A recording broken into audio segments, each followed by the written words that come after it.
देवप्रती एकनिष्ठेचे आणि प्रेमाचे उत्तम उदाहरण म्हणजे जुन्या करारातील रूथ आणि बोआज। रूथ या शब्दाचाच अर्थ आहे दया, करुणा आणि इतरांचे दुःख जाणणारी।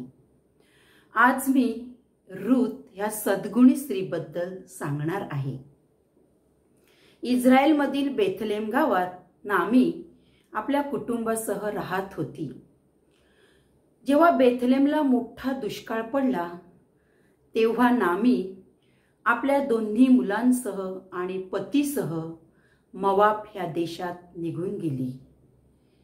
काही काळानंतर नामीचा पती अलीमलेक मरण पावतो। नामी आपल्या दोन्ही मुलांची लग्ने मोआबमधील 2 मुलींशी करते। एकीचे नाव अर्पा आणि एकीचे नाव रूथ। काही काळानंतर नामीची दोन्ही मुलेही मरण पावतात। नामीप्रमाणे तिच्या सुना देखील विधवा होतात।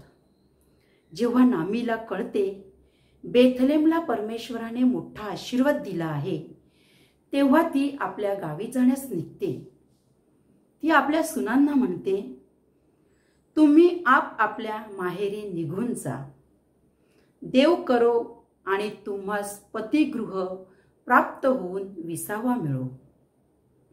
तिचे हे बोलणे ऐकून अर्पा त्यांच्यापासून निघून जाते, पण रूथ मात्र जात नाही।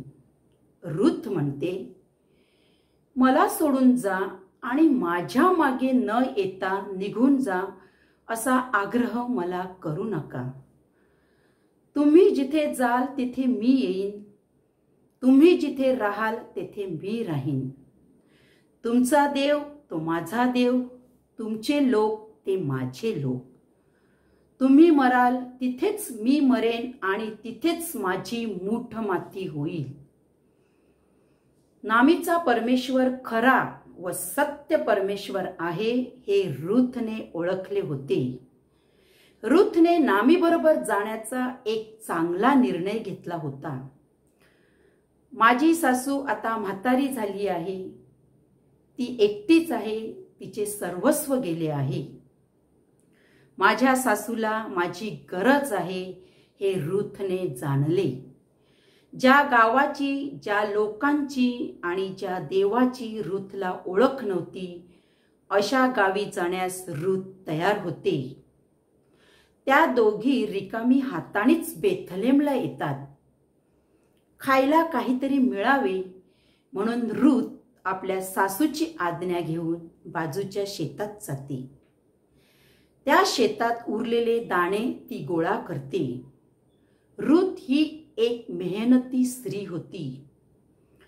ती ज्या शेतात गेली ते शेत नामीच्या कुटुंबातील बोआज नावाच्या पुरुषाचे होते। बोआज हा एक सज्जन आणि श्रीमंत माणूस होता। जेव्हा बोआजला कळते शेतात दाणे गोळा करणारी ही मुलगी नामीच्या कुटुंबातील आहे, तेव्हा बोआज तिचे संरक्षण करतो, तिची काळजी घेतो आणि जितके हवे तितके धान्य तिला देतो। बोआज रूथ बरोबर संभाषण करीतो। ही बातमी जेव्हा नामीला कळते तेव्हा नामी खुश होते। नामी बोआजाविषयी रूथला सांगते आणि पुढे रूथ आपल्या सासूच्या म्हणण्याप्रमाणे करते। परमेश्वर रूथला आणि बोआजला त्याच्या कार्यासाठी तयार करीत असतो, त्यांना घडवीत असतो। रूथ आणि बोआजचे लग्न होते, त्यांना एक मुलगा होतो, त्याचे नाव ओबेद, जो इशायाचा बाप आणि दाविदाचा आजा। आणि ह्याच दाविदाच्या घराण्यात जगाचा तारणारा प्रभू येशू ख्रिस्ताचा जन्म होतो। रूथ हिने खऱ्या अर्थाने परमेश्वराची सेवा केली, परमेश्वरावर विश्वास ठेवला, परमेश्वराची आराधना केली, आज्ञाधारकपणा, नम्रपणा, प्रामाणिकपणा ठेवला, निस्वार्थी सासूची सेवा केली। तिचे फळ परमेश्वराने तिला दिले। ज्यावेळी आपण प्रभू येशू ख्रिस्ताच्या वंशावळीचा अभ्यास करतो त्या वंशावळीत रूथ येते. एवढा मोठा आशीर्वाद परमेश्वर रूथला देतो. परमेश्वरावरील प्रेम, नामीशी एकनिष्ठता, कामसूपणा या सर्व गुणांमुळे रूथ परमेश्वराच्या नजरेत उल्लेखनीय ठरते. प्रभू येशू ख्रिस्ताची पूर्वज म्हणून रूथला तिचे पारितोषिक मिळते. बोआजला एक सद्गुणी स्त्री लाभते आणि आपल्या सर्वांसाठी विश्वासाची रूथ ही एक उत्तम उदाहरण बनते. मोआब ह्या एका मूर्तिपूजक राष्ट्रातून आलेली एका गरीब, नम्र तरुण विधवेचा उपयोग परमेश्वर आपल्या कार्यासाठी करतो. रूथचा विश्वास त्या काळी प्रकाशासारखा चमकतो.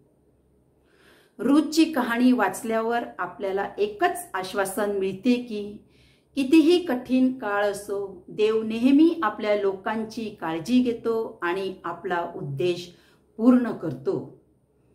रूथ आणि नामीची एकनिष्ठता आणि निस्वार्थी प्रेम आपल्या सर्वांच्या कुटुंबात यावी म्हणून आपण प्रार्थना करूया. धन्यवाद.